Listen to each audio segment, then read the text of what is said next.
Backstage at ECEC 2022 with Ursula Bittner from Greenpeace Austria. Ursula, tell us a little bit about what an economist is doing in Greenpeace.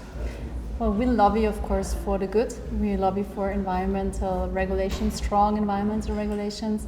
We are looking at companies, what they're doing, we're looking at other actors, what they're doing, and evaluating that. I'm doing a lot of political work, also work with a lot of different stakeholders in different areas like biodiversity, agriculture, climate, civil society and democracy, and also corruption. Yeah. Wow, so that's quite a broad front to deal with. How do you even work out what to prioritize? It depends. Like also sometimes where there is where they have the highest impact, like those issues which have the highest impacts we're concentrating on sometimes, yeah.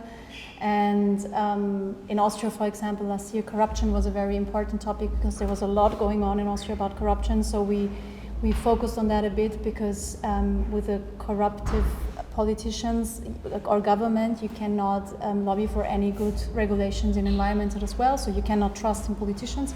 So that was a crucial part for us, but then there are a lot of different things we're doing. Yeah. And you talked in your presentation about legislation and the fact that we absolutely need that to make things happen. The standards aren't enough. How can the individual that's watching this help support that process?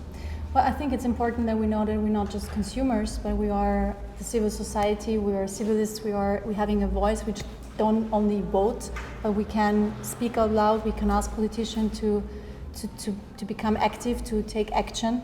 That's what we saw in the last years with Fridays for Future, for example. We saw it with all the environmental organizations pumping up in the 90s and 80s and 90s, that we have more than our vote and more than our consuming, more than that we consume.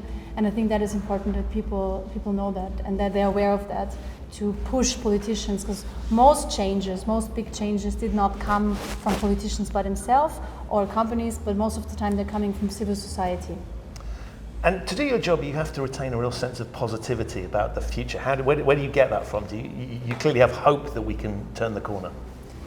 Well, yes, I hope so. Yeah, I think it's getting a bit better, a little steps, but though I think more people are aware of the situation we're facing, that we are in a climate crisis. I think this is really known by all people so far. There are not, or just little climate denier. I think that changed a lot in the last years.